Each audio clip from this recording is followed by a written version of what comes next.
Hello अस्सलाम वालेकुम। कैसे हैं आप सब? उम्मीद करते हैं आप सब अच्छे होंगे अल्लाह के करम से और आप सबकी दुआओं से हम बहुत अच्छे हैं। और हम आपके साथ रमज़ान का ये पहला रोज़ा और अफ्तारी की रेसिपीज़ शेयर कर रहे हैं। फुल रेसिपीज़ आपको शायद ना मिल पाएँ, लेकिन हाँ, हम बीच बीच में आपको बताते रहेंगे कि हमने किसमें क्या डाला और क्या किया।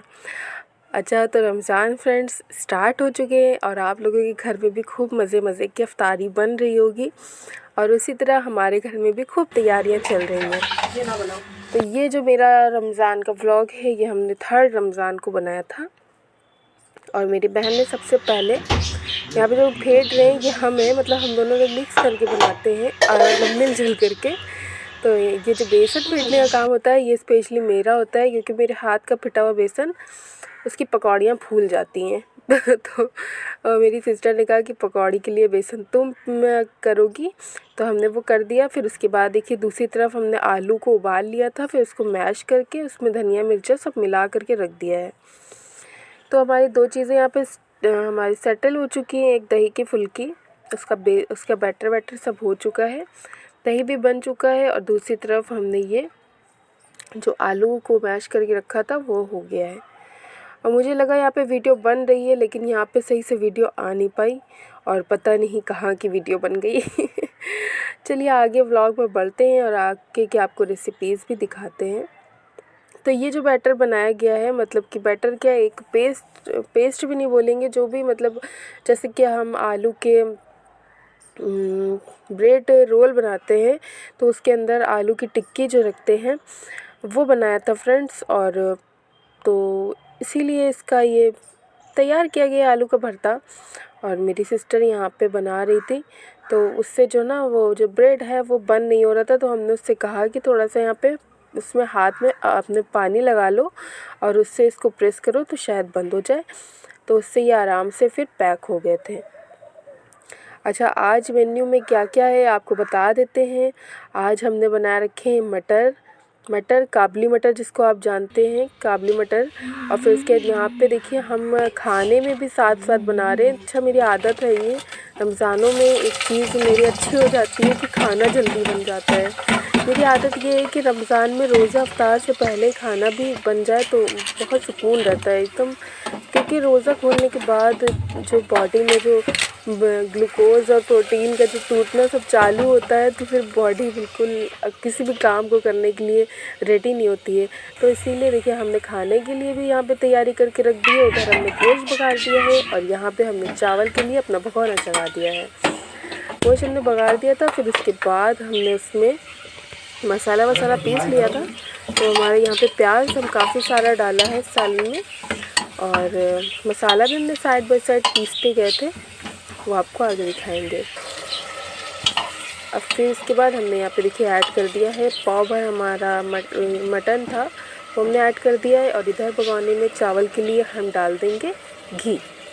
तो ये जो आप ब्राउन ब्राउन घी में देख रहे हैं, इससे घबराइएगा नहीं, ये मेरे घर का निकला हुआ घी है। उसके ऊपर जो आ जाता है बिलाई में जल वगैरह जाती है, तो वही चीज़ है और कुछ वो नहीं है, कुछ गंदगी नहीं है घी में।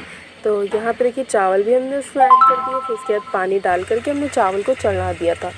अब यहाँ पे हम पीस रहे हैं हमारा मसाला, और मसाला देखिए यहाँ पे पिस गया है। बस अब हम इसे ऐड कर देंगे अपने मटन में और इसको अपने अकॉर्डिंग पानी डाल करके सीटी लगा देंगे। बस 3 से 4 सीटियों में हमारा मटन अच्छे से गल जाएगा। फिर उसके बाद की रेसिपी हम आपको बाद में दिखाएंगे, अभी आप इतना देख लीजिए। तो बस ये हमारा रेडी है। फिर इसके बाद अब देखिए हम इसमें लगा दी है लिड, और इसके बाद हमें जो टाइम मिला, मतलब 15 मिनट का टाइम था, 10-15 मिनट का, तो हमारे जितने बर्तन थे बीच में निकल रहे थे, तो वो हम साथ साथ धोते जा रहे थे। अच्छा, ऐसा करने से बहुत सहूलियत हो जाती है फ्रेंड्स कि साथ साथ बर्तन और किचन की सफाई भी करते रहो तो काम आपका हो जाता है। और काम करने के बाद जैसे जैसे आपका खाना बनता जाता है वैसे वैसे आपके और भी सारे काम होते जाते हैं। देखिए यहाँ पे मेरी मटन में सीटी आ रही है और ये मेरे सारे इंग्रेडिएंट्स जो हमको रेडी करके रखने हैं। तो आप लोगों का रोज़ा कैसा जा रहा है फ्रेंड्स, और कैसा लग रहा है आप लोगों को रोज़े में, क्या क्या एक्सपीरियंस कर रहे हैं ज़रूर बताइएगा मुझे। ब्लड की डिफिशेंसी निकली है, 8.3 मेरा ब्लड है। और देख के तो कोई भी नहीं कहेगा कि मुझे ब्लड डिफिशेंसी होगी, बट इस रियली फ्रेंड्स, अगर आपको यकीन ना हो तो हम आपको अपनी रिपोर्ट भी दिखा सकते हैं। और मुझे भी नहीं पता कि मेरी ब्लड की रिपोर्ट इतनी ख़राब क्यों आती है हर बार। अच्छा चलिए व्लॉग को आगे बढ़ाते हुए, यहाँ पे ये जो पेस्ट आप देख रहे हैं वो गीला वाला, ये तो उसका है, पकौड़ी का है। और जो दूसरा वाला है उसमें हमने चावल और आलू के भरते को मिक्स करके उस पेस्ट को बनाया हुआ है। उसके अंदर धनिया प्याज सब कुछ डाला हुआ है। और इधर साइड बाय साइड मेरी सिस्टर यहाँ पे अपना पापड़ भी बनाती जा रही थी। और इधर अम्मी काट रही थी फल। सब अपने अपने काम पे लग जाते हैं फ्रेंड्स। बस जो लड़के होते हैं ना, वही लेटे रहते हैं और उनको देख के खून खौलता है कि इनको भी कुछ करना चाहिए। वैसे वो लोग बाहर का काम करते हैं और हम लोग घर का दम हो करते गए। हैं। देखो पानी हो तो ना बंद करो। नहीं होता, अगर वो ना करे तो हमारा भी काम सारा रह जाए। तो फ्रेंड्स यहाँ पे कुछ टाइम बाकी था तो हम यहाँ पे एक चक्कर लगाने के लिए लेट गए थे।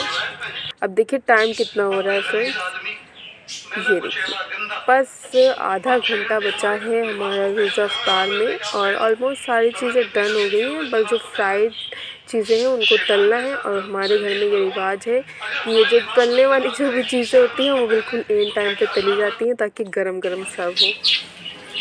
क्या तल लियो? तो यहाँ पे जो हमने आपको बताया था आलू और पोटैटो, आलू और चावल के आटे का ये जो पेस्ट है इसकी पकौड़ियाँ बनाई थी फ्रेंड्स। मेरी सिस्टर ने यूट्यूब पे ही किसी की रेसिपी देखी थी और उससे ही बनाया था देख करके, तो सच में ये बहुत अच्छा बना था। और इधर ये देखिए हमारे सालन का क्या हाल है, कितना खूबसूरत बन के आया है ये और कितना अच्छा लग रहा है, बहुत टेस्टी था फ्रेंड्स।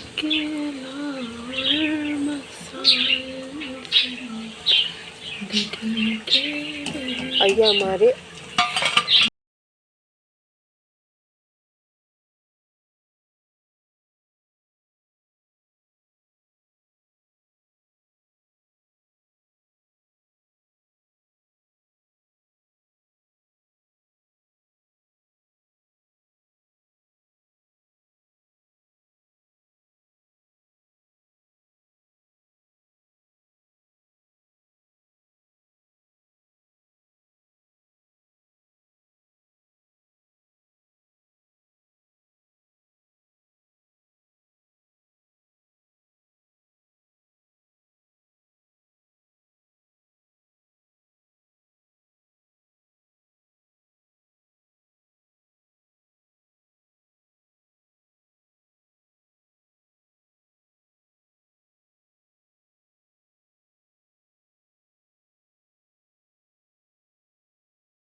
अच्छा फ्रेंड्स, हमने में ही बता दिया था कि आपको पूरी पीस नहीं बता पाएंगे क्योंकि वीडियो बहुत लंबा हो जाएगा अगर वो हमने किया। तो यहाँ पे देखिए मेरे मटर, हमने इसको काबुली मटर को बस 2 से 3 सीटी लगा करके पहले इनको भिगो दिया था, फिर उसके बाद इसमें सीटी लगा दिया है।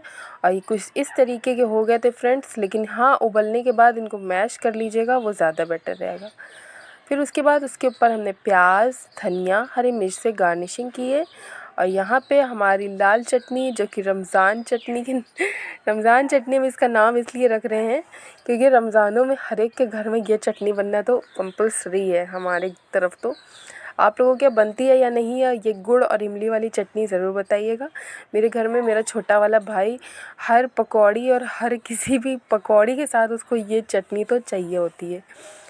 तो अब हमारा लास्ट जो रह गया है वो है ब्रेड पकौड़ा, जिसको हमने आलू को स्टफ़ करके रखा था, शुरू में आपको दिखाया था। उसका बैटर यहाँ पे बेसन का बना लिया गया है और बस इसको अब फ्राई करना है। वन बाय वन हम इसमें डालते जाएंगे।